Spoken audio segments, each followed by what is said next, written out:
Ну, это такая циничная вещь. Они же не матерятся.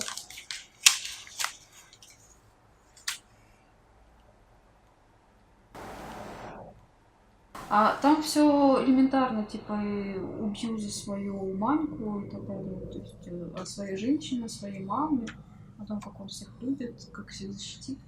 А, просто это был такой говор. Ну, он очень пошлый такой говор. Но без мата. Вторая. Ну, это в Златоусте. В Златоусте я просто периодически оказывалась в таких компаниях. Потому что это я родилась в районе РЖД, ну, а у меня на соседней улице как раз находилась тюрьма, одна из самых таких тяжелых по условиям содержания на Урале. Ну, на Урале и так, и без того-то не самые веселые там жизни. А это самое тяжелое по условиям содержания заключенных. И она прямо на соседней улице. И я так мимо этой тюрьмы каждый день в школу иду туда-обратно. Там как бы идет отрицание всего советского, и как антипод фашизм является, ну, если не светочью, то чем-то более благополучным. И то есть враг моего врага мой друг, в принципе. И я брала татуировки за основу советского времени первой половины. Поскольку вообще вот эта культура, она образовалась где-то в 30-х годах, когда в перемешку сидели и политические, и уголовные заключенные, и уголовникам, в общем, дали немного больше власти для руководства внутри, внутри этой среды. Собственно, с того времени и повелась вот эта иерархия, развилась, и она как бы обозначалась татуировками, стилистика вот эта появилась. Ну, в какой-то мере художники там имели некоторый приличный статус. Они, в общем-то, ценились, поскольку требовались татуировки постоянно. В общем-то, и сейчас они, наверное, не пропадают зря. Но это такая очень патриархальная субкультура, то есть женщина это, ну, как всегда, образ такой, то есть весьма унизительный и чаще всего таким.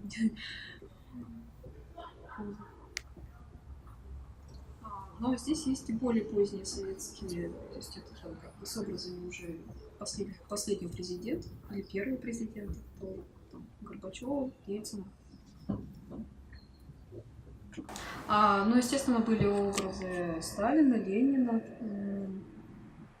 тоже во всех возможных позах. Часто их делали людей. Да, поскольку они, ну, как бы заключенные оказывались по закону в заключении, то есть, соответственно, те, кто руководят, ну, кто создают законы, они уже являются такими героями.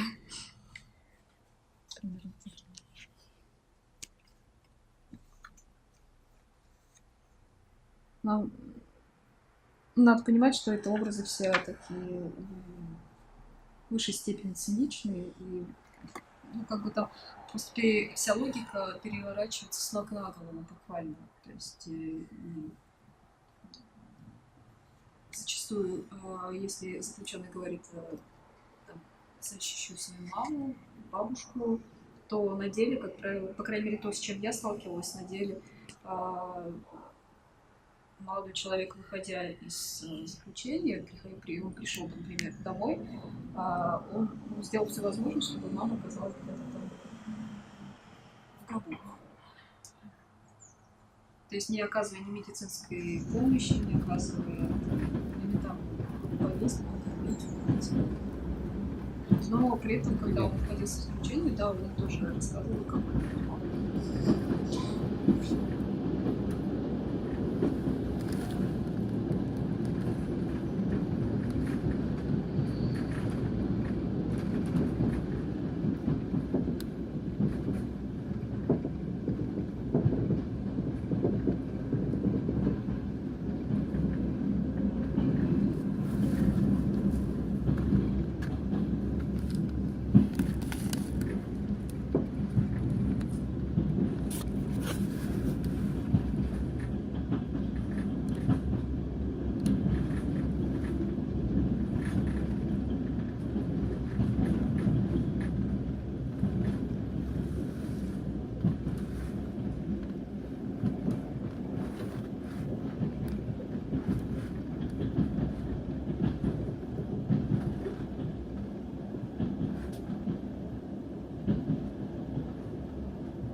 до Москвы, и с нами сидела бабушка. В общем, там было много всяких героев, а бабушка, она застала в детстве Вторую мировую от очередной бомбежки. То есть она рассказывает и смеется. Нет, вы представляете? У нас мама такая за это поднимает юбку, поднимает все свои юбки и говорит, прячьтесь, и мы к ней под юбку, она нас накрывает, как курица такая. И мы сидим, ждем, когда бомбежка закончится. И она просто это со смехом рассказывает, весь этот ужас. Или о том, что у нее первые трусы появились просто лет в 12, потому что была дикая нищета. Или то, что у нее в классе там были... Ну, то есть класс состоял из людей от 5 до 20 лет, и все они учились. И учитель ходил с ними, и он как бы так вот группами учил. Например, у них там была девица лет 17, но она, вот, что называется, поспела. Она была уже девица на выданье, но она просто вот как бы уже такая сидит с большой грудью, красивой, дородной. А рядом с ней пацанята с 16 лет, там, 15, но они мальчишки, и они видят эту большую грудь, успокоиться не могут, и все время ее доставали. Потому что, они просто, не могли спокойно учиться, потому что перед их носом красивая женская грудь. И, в общем, девушка не смогла доучиться, из-за того, что ей постоянно дразнят, и она просто взяла и вышла замуж. И успокоилась на этом. То есть она вот как бы проучилась там 6 классов, и с этим образованием на всю жизнь так и осталась, потому что не было другой возможности. Только замуж. Она прям вот и рассказывала, вы не представляете, мы жили весело, мы всегда знали, чем заняться. Понятное дело, что там было чем заняться. У нас там и горки мы сами строили, и качалки сами делали, и постоянно веселились на каких-то там праздниках. У нас праздники очень весело проходили. И вот она это все мешается вот этими воспоминаниями о войне, о своем детстве, о голоде. И, в общем, это превращается в какую-то просто в сказку.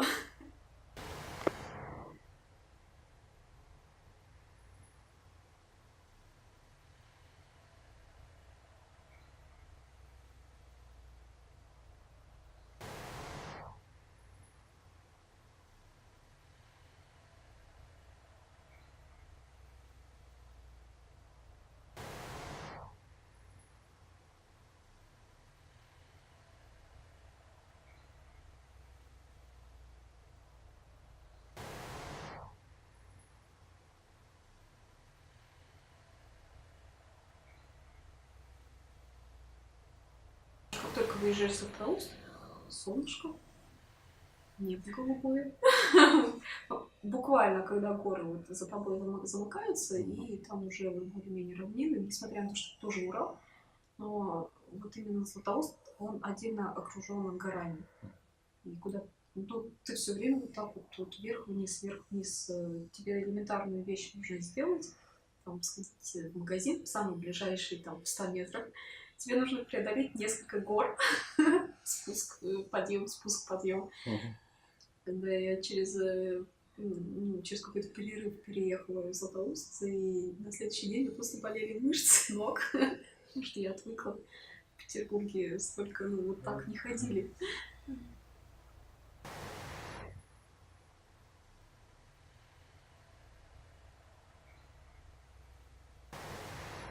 Когда были очевидные выборы мэра, баллотировалось 13 человек на город 100 тысяч. 13 человек.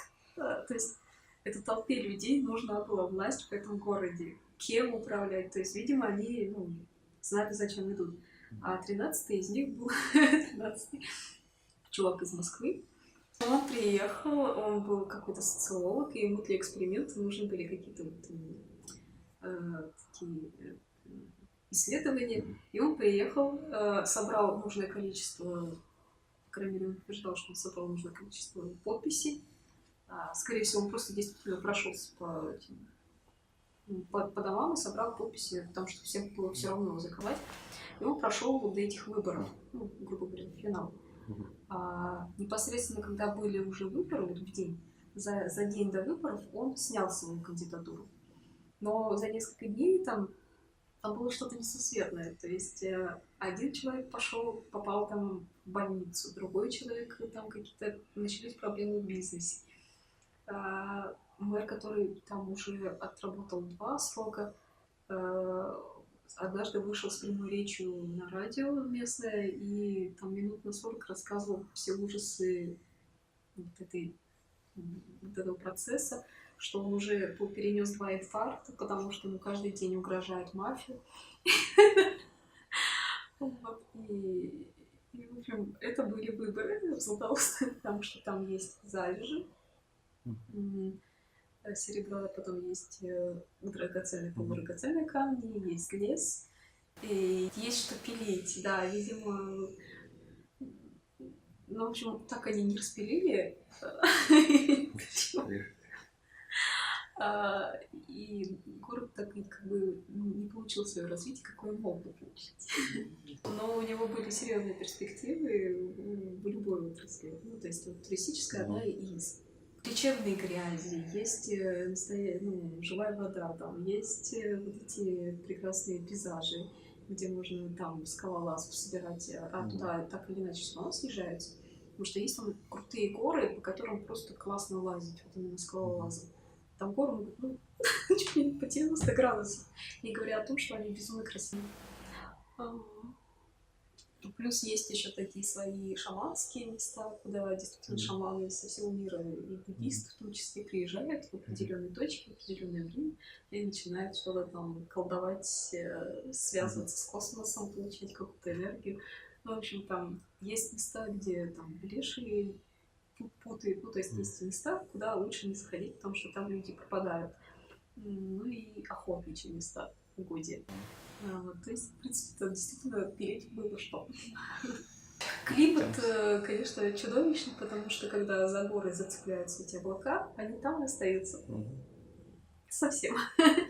И ты можешь... Вот, однажды я такая хожу, и я чувствую, что-то поменялось вокруг.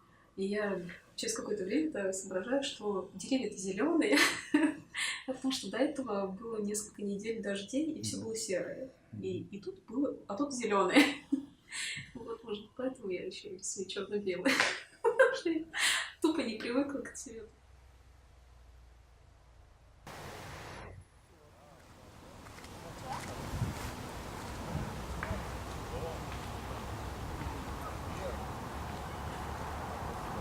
Еще несколько секунд так.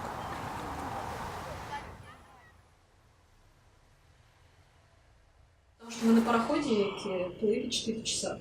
Через озеро. Махнуть через озеро. С какой? Это было в Лазере. Ну, это вот как вот Кижи, там, все. Там очень много озер, и одно из них, то есть если мы плыли 4 часа по пароходе. У нас были экскурсии, типа, вот здесь дерево, вот родовое дерево, до хрена лет, а там как бы остальные деревья, они более молодые, 100-200 лет. Вот яма. Выгребная. Реальная выгребная яма еще до царской с ценность. И, собственно, один сохранившийся дом. Это одно из лучших мест. Мы были еще на других, там тоже просто оставались какие-то домики отдельные еще с досоветского времени. В одной деревне были, то есть там на каждом полуострове, естественно, были деревни. И там женщина вернулась в свое время, а она как бы помнит только из детства, что здесь были поля льна, она помнит эти фиолетово-сиреневые поля. И вот на старости лет она вернулась, сохранился единственный ее дом, двухэтажный. Еще туда приехал чувак из Москвы. Он однажды приехал посмотреть, где жили его предки. То есть там вот это расплачено прошло, там мы все поселили. И он тоже по памяти решил восстановить, где жили его родители, ну там прародители. Приезжает, естественно, он не находит ни одного жилья, кроме вот этой бабушки. Он ей тоже доплатил и остался, нашел какие-то коренья, кусок лодки и решил восстановить лодку, как бы это было. У него получилось. Ему понравилось.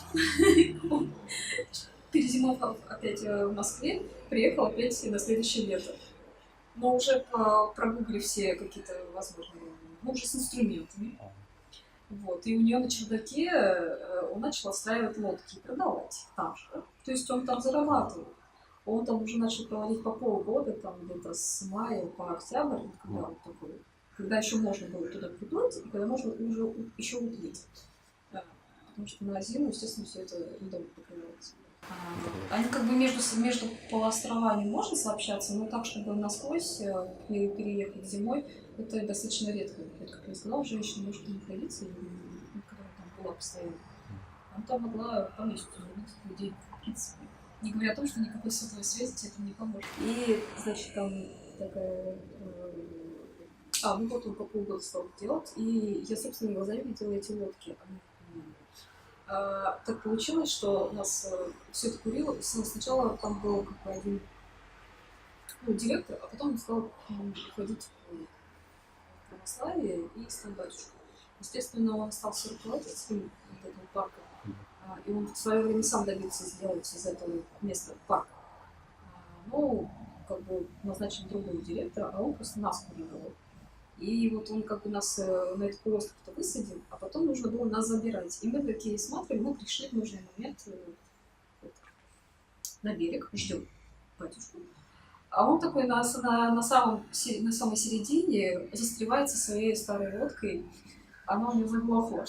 Она просто вообще вот. И как бы он вот так вот уже вплавь догреб до берега и пошел к этому мужику, москвичу, поклянчить лодку. Типа детишки нужно.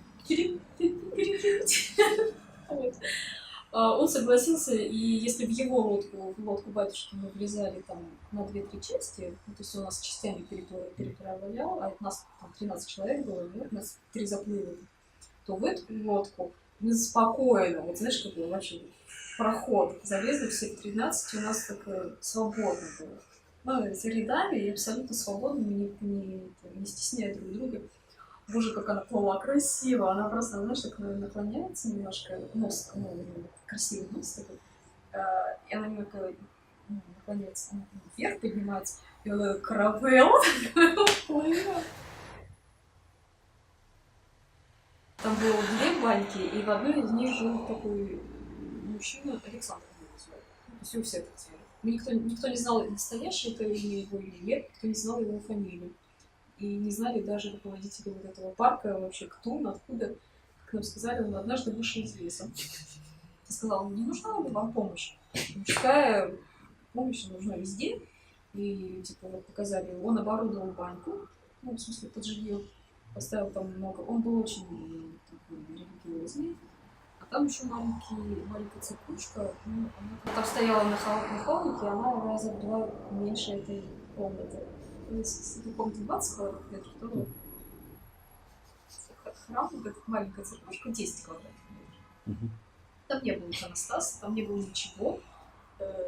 Как бы она не предназначалась на то, что там находится, целовать кого-то, чего-то там. Там просто вот все было как в веке 15 оборудовано. То есть это было условное место для молитв. А вот дом, в котором мы жили, его перевезли. То есть они же разборные были. Просто вырыли яму, поставили новый дом, перевезли с предыдущего места. Там периодически находили следы волков, медведей.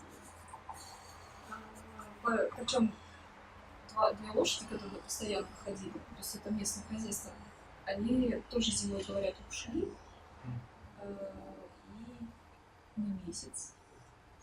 Вернулись. То есть тут дикая местность, у людей же нет, соответственно, живность плодится. Они вернулись, только что ехали в Россию, и абсолютно жили здоровыми. Чем они питались, как они жили, где они вообще ночевали. И этот Александр, он жил там что-то вот до нашего приезда, 2 или 3 года. Он просто вот там жил, помогал, денег он не просил. И вот при нас он ушел. То есть он привел все в порядок, почистился по улице. Прям я видела, как он вымел все, вычистил, затворил двери и ушел. Все, и больше никто не видел. Ну, это так прям, мне кажется, это как в России, возможно.